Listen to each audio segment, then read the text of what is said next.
Yo mga idol, kamusta? Sports Talk PH nga pala.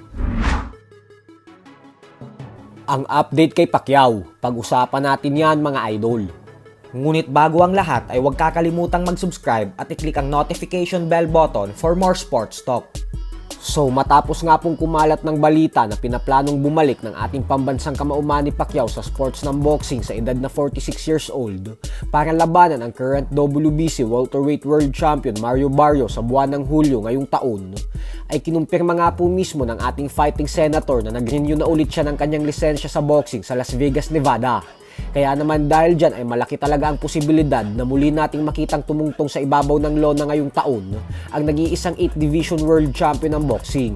Lalo pat mismong ang Viva Promotions na ni Sean Gibbons ang nagbalita na ang bigating World Title Eliminator fight sa pagitan ng ating pambato na si former WBC Featherweight World Champion Mark Magnifico Magsayo at WBC No. 1 Super Featherweight Top Contender Eduardo Hernandez ay posible daw magsilbing undercard sa Pacquiao vs Barrios.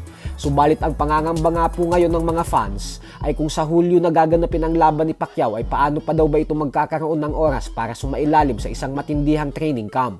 Lalo pat alam naman nating lahat na nasa kalagitnaan ito ng pangangampanya sa pagkasenador. Bukod dyan ay kailangan po talaga ni Pacquiao mag-ensayo ng gusto para sa laban na ito. Dahil bukod sa may edad na siyang 46 years old, ay mag-aapat na taon na po ang nakakalipas magmula ng huling beses siyang sumampa sa professional boxing, kung saan natalo siya via unanimous decision sa kamay ng former WBA welterweight world champion Yordenis Ugas. Ganun pa man ay base naman sa reaksyon ng karamihang Pinoy boxing fans ay hindi po sila sang-ayon na muling lumaban si Pacquiao dahil baka daw mapahamak pa ang kalusugan nito. Lalo pat may napakabatang edad pa lamang si Barrios na 28 anyos. Tapos ang huling tumalo pa kay Pacquiao na si Ugas ay tinalo lang ni Barrios ng walang kahirap-hirap at nagawa niya pa itong pabagsakin ng ilang beses. Kaya naman kayo na lang po ang humusga. Sa kabilang banda naman mga idol ay isang napakagandang balita naman nga po para sa ating mga Pinoy boxing fans. Ito po ay dahil ang pamangkin ng Pinoy boxing legend Brian Viloria na si Justin Viloria ay muling naging matagumpay sa kanyang naging laban kanina lamang sa Amerika kontra sa pambato ng Mexico na si Alejandro Yung Wong.